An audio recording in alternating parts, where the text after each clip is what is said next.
What's going on, guys? Nice guy driver. I'm back at Bradley Airport. Just dropped my daughter off. She's going on a little trip. And I think she'll be back Sunday. She actually had to leave her car at my house until she comes back. This is probably, I was trying to explain to my kid that this is a much better experience than like dealing with something like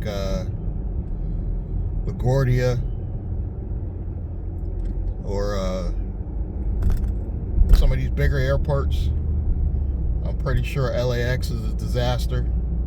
Hit me in the comments if you from that part of the country. Let me know how LAX. But this is pretty. You got the little Sheraton right there. This is pretty easy of a situation, this airport, to deal with. In and out. All of the departure airports line up. Everything's everything. Probably the most confusing part is probably parking. I never had to deal with that, thank God. But that's probably the most confusing thing about this. You see all the parking out here.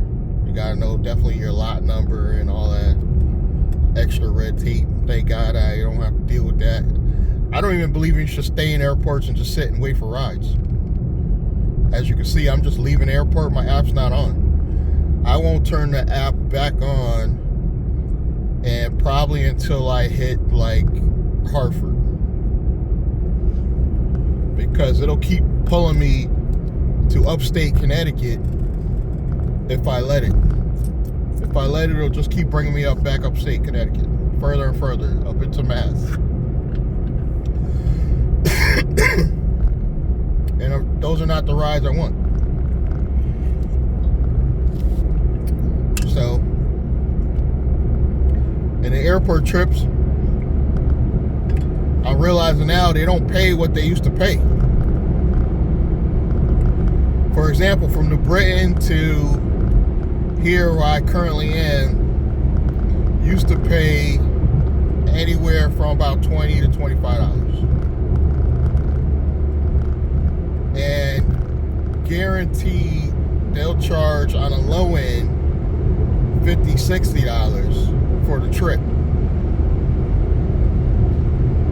Now they want to pay the driver like $13, $14, and $15 for that same trip. Drivers got to fight back. It's time. This is the year.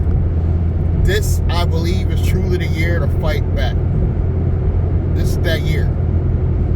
This is the year all drivers, even if I stop driving, I'm going to support, I'm saying it on record, even if I stop driving transportation in general, I am still going to stay in the fight, because I believe that all drivers need to be paid fairly, especially an independent contractor who's supposed to be able to make their own decisions. So I'm stating it on record. I am going to do what I got to do to focus on mainly being a courier first, I believe. I believe that's the best route to take.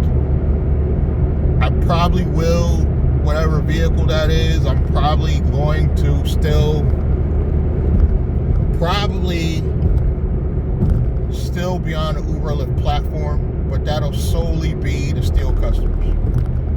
Because that's the best way, I believe, to get the clientele quickly, is you got to steal some clientele from the platforms. So I probably still will transport people, but on a more of a part-time basis. Well, it always has been pretty much part-time for me. I'm no longer in rideshare full-time at all. So it's always going to be considered part-time.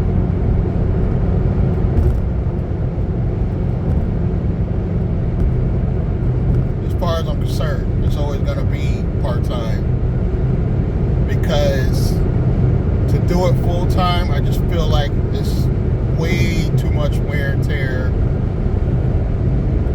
on the car for the money. So mainly focusing on courier. I still have it on Uber and Lyft. I still might do the rental thing. Definitely the Uber fleet is appealing.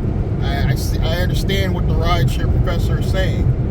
Setting up an Uber fleet is valuable for their infrastructure, the management tools, keeping track of your drivers. I do believe setting up an Uber fleet is a smart thing to do. I truly do.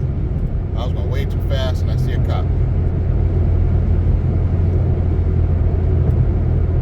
Hopefully he won't pull me over.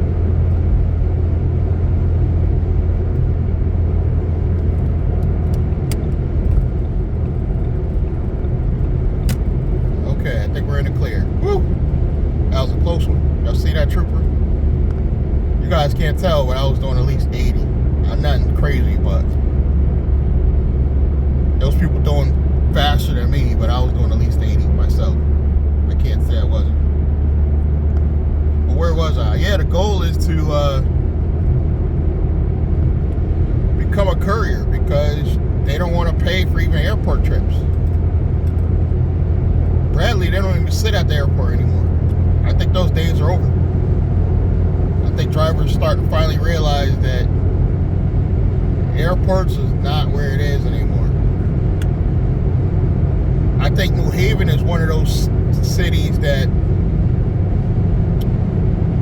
you're gonna be busy, but you're gonna be stuck in traffic a lot. Same thing with Hartford. Same thing with Bridgeport. And I like towns that I don't get stuck. They're all going to have busy traffic hours. There's always going to be, every city has a time of day that is busy, but having a town with a lot of side streets that you can maneuver around is what I like.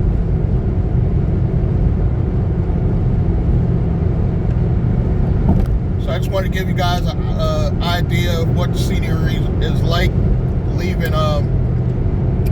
And despite what a lot of people from outside of Connecticut think, Bradley Airport is not in Hartford. It's actually in Windsor. A lot of people think it's in Hartford, Connecticut. Hartford is very close, but it's not in Hartford.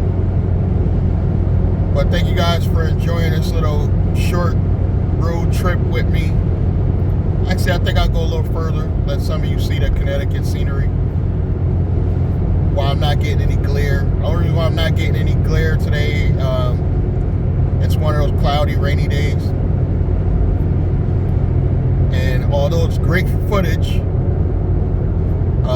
it's not the most favorite day to drive on once it starts raining. But it's very good footage. You don't get the glare on the camera. I think once I get a vehicle too for the courier business, I think definitely the dash cams come into play. Inward facing and outward, front and back, for accident and insurance purposes, not just for rideshare. Having a dash cam, I'm seeing now with all these videos of cops lying on drivers, people trying to cause accidents, road rage. All that is a reason why every driver technically should have a dash cam, but I think it's invaluable once you become a courier. It can save you in a lot of situations. So the dash cams are going to come into play, tracking devices, and the key is just to get that first vehicle on the road, even if I'm the only driver. Get the fleet set up properly, and start working on the next steps.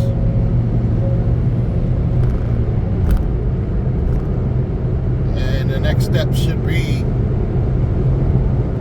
getting out of, I'm may still keep the fleet, but I will get out of driving myself and create a business. But I wouldn't say that I'm even gonna expand it big. I would say probably 3 to 5 vehicles tops. I'm looking at a 6-figure business with just 5 vehicles, if you do this right. 6 figures for myself with just 5 vehicles. Very doable. I think it's very doable. But I want to thank you guys for your time.